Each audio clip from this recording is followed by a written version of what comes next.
తెలుగు రాష్ట్రాల్లో అతిపెద్ద lift manufacturer lifts ట్రై.com dealership కూడా ఇవ్వబడును. పాస్టర్ ప్రవీణ్ పగడాల కేసు అనేక మలుపులు తిరుగుతోంది. హత్య, ప్రమాదమా అనే దానిపై మిస్టరీ ఇంకా కొనసాగుతూనే ఉంది. కానీ ఈ కేసులో తెరపైకొస్తున్న అంశాలు ఉత్కంఠను రేపుతున్నాయని చెప్పుకోవచ్చు. ప్రవీణ్ది ముమ్మాటికి హత్యేనని క్రైస్తవులు కుండ బద్దలు కొట్టి చెప్తుంటే సీసీ ఫుటేజ్లు మాత్రం ప్రమాదమే అని రుజువు చేసేలా కనిపిస్తున్నాయి. పోలీసులు కూడా ప్రాథమికంగా మొదట ప్రమాదమే అని తేల్చారు. కానీ హత్య అని వస్తున్న ఆరోపణలు, క్రైస్తవ మత పెద్దలు లేవనెత్తిన అనుమానాల నేపథ్యంలో అనుమానాస్పద మృతి కేసు నమోదు చేసి దర్యాప్తు అయితే చేస్తున్నారు. ఈ దర్యాప్తులో సంచలన విషయాలు బయటపడుతున్నాయి.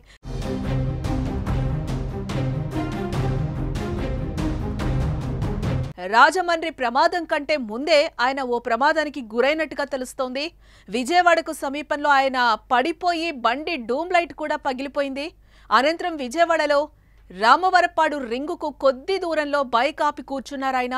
దీంతో ట్రాఫిక్ ఎస్ఐ సుబ్బారావు గమనించి వెంటనే కాస్త వాటర్ ఇచ్చి పక్కనున్న పార్క్ లో కూర్చోబెట్టడం కూడా జరిగింది. 3 గంటల పాటు అక్కడే విశ్రాంతి కూడా తీసుకున్నారు పాస్టర్. రాత్రి 8 నుంచి 8:30 గంటల ప్రాంతంలో ఆయన లేచి ఓ టీ కూడా తాగారు. తిరిగి మళ్లీ వెళ్లిపోవడం జరిగింది అక్కడి నుంచి.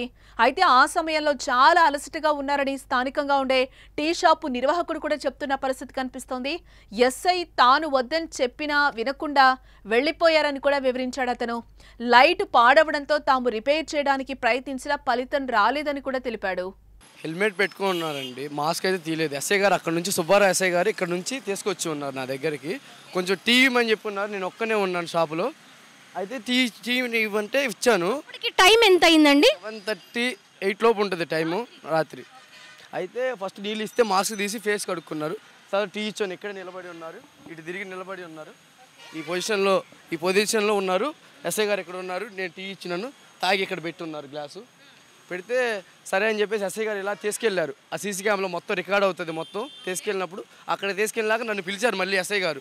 బాబు ఇట్రా అంటే ఏం సార్ అన్నాను. బుల్లెట్ బండికి డోమ్ పగిలింది. ఇక్కడ బుల్లెట్ బండికి రౌండ్ డోమ్ ఉంటుంది, డోమ్ పగిలింది. ఆ డోమ్కి పగిలింటే పెట్టినాను సార్. పగిలి ఊడింది, మొత్తం పగిలింది, ఊడిపోయింది మొత్తం. అయితే దారం తీసుకురమ్మంటే నేను పొట్లాలు కట్టే దారం ఉంది తెల్లది, అది కట్టినాను. కట్టింది కూడా ఉంటుంది, బుల్లెట్ బండికి ఉంటుంది. మొత్తం సీసీ కెమెరా రికార్డ్ అయి ఉంటుంది. తర్వాత ఉండలేదు, దారం ఉండకపోతే ఇనుప సువ్వు ఉంది నా దగ్గర, అది తీసుకొద్దామని ఇలా వచ్చినాను. పాస్టర్ గారు అక్కడ కూర్చొని ఉన్నారు, హెల్మెట్ పెట్టుకొని ఉన్నారు, మాస్క్ తీసుకున్నారు. అయితే ఎస్ఐ గారు లోపల చూద్దామని చెప్పేసి అటు వెళ్ళారు. నేను ఇక్కడికి వచ్చినాను, బండి వేసుకుని వెళ్ళారండి. వీటితో పాటు ఆయన వైన్ షాప్ వద్ద మద్యం కొనుగోలు చేసిన సీసీ ఫుటేజ్ కూడా బయటకు రావడం జరిగింది.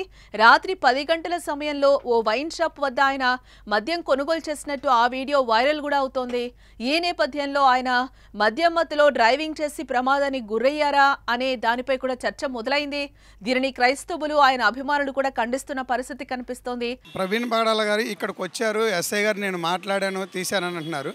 మరి హెల్మెట్ పగిలిపోయి ఉంటే ఆయన ఇక్కడ పడిపోయాడంటే ప్రతి వారిని కూడా ఇలా ఎంక్వైరీ చేసి సార్ మీరు ఎవరైనా అడగరు కదా పోలీసులు.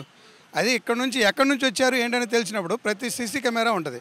ఇటు చూస్తేనేమో బెంజ్ సర్కిల్ సీసీ కెమెరా ఉంటుంది, ఇటు వస్తేనేమో మన బిఎస్ఎన్ఎల్ ఆఫీస్ దగ్గర సీసీ కెమెరాలు ఉంటాయి. మరి ఇవన్నీ పరిశీలిస్తే ఆయన ఎలా వచ్చాడు ఏంటి అనేది తెలిసింది కదా. ఇక్కడ 7 గంటలప్పుడు చూస్తేనేమో ఈ రామవరపాడు సర్కిల్లో ఖాళీ ఉండదు టీ క్యాంటీన్. ఈ క్యాంటీన్ అతను చెప్పేదాన్ని బట్టి చూస్తుంటేనేమో 7 గంటలప్పుడు నేను ఖాళీగా ఉన్నానండి, ఒక్కనే ఉన్నాను అని చెప్పుకొస్తున్నారు. అది ఎంతవరకు నిజం అని అంటే ఇక్కడ టీ స్టాల్ వాళ్ళు కూడా అబద్ధం చెప్తున్నారని మీ ఉద్దేశమా? మరి అది ఎలా నిర్ధారించగలమని ఎంతవరకు అని? ఇప్పుడు దాన్ని అలా కావాలని క్రియేట్ చేసుకొని మాట్లాడిచ్చారా, లేకపోతే యూట్యూబ్లో కూడా రన్ అవుతుంది ఆయన ఏదో కొంతమంది తాగున్నారని. ఇవన్నీ సాధారణ మనిషి కూడా తాగడం. ఎవరు కూడా చర్చికి వెళ్ళే వాళ్ళు క్రైస్తవులు ఎవరైనా సరే నార్మల్ వ్యక్తి కూడా వెళ్ళి మందు బాటిల్ తీసుకొని తాగడం, పడిపోయే స్థితి చేయరు. ఎందుకంటే అవమానానికి, సిగ్గుకి కొంచెం భయపడతారు. అలాంటిది ఒక పాస్టరు 2 రాష్ట్రాల్లో బాగా సువార్థికులు, దైవజనులు, అది కాక అతను అలాంటి వ్యక్తి వెళ్ళి ఇలా ప్రచారం చేయడం అనేది కరెక్ట్ కాదనేది. ఇదిలా ఉంటే ఇప్పటి వరకు పోలీసులు విడుదల చేసిన సీసీ ఫుటేజ్లు ఎక్కడ అనుమానాస్పదంగా అయితే కనిపించడం లేవు. ఆయన వాహనాన్ని వేరే వాహనం ఢీకొట్టినట్టు కూడా ఆధారాలు అయితే లభించడం లేదు ఇప్పటి వరకు. దీంతో ఏం జరిగిందన్న దానికి పోస్టుమార్టం రిపోర్టు మాత్రం సమాధానం చెప్పాలి. ప్రాథమిక రిపోర్ట్లో ఆయన ఒంటిపై గాయాలున్నట్టుగా తేలింది. ఇంకా పూర్తి నివేదిక రావడానికి కాస్త సమయం పట్టే అవకాశాలు కూడా కనిపిస్తున్నాయి. 3 నుంచి 4 వారాల తర్వాత ఫోరెన్సిక్ ల్యాబ్ రిపోర్ట్ వచ్చే అవకాశం ఉంది. తాజా పరిణామాలు చూస్తే పాస్టర్ ప్రవీణ్ పగడాల మృతిపై స్పష్టత రావాలంటే పోస్టుమార్టం నివేదిక రావాల్సిందేనని అర్థమవుతోంది. మరి పోస్టుమార్టం రిపోర్ట్లో ఏం తేలనుందో చూడాలి.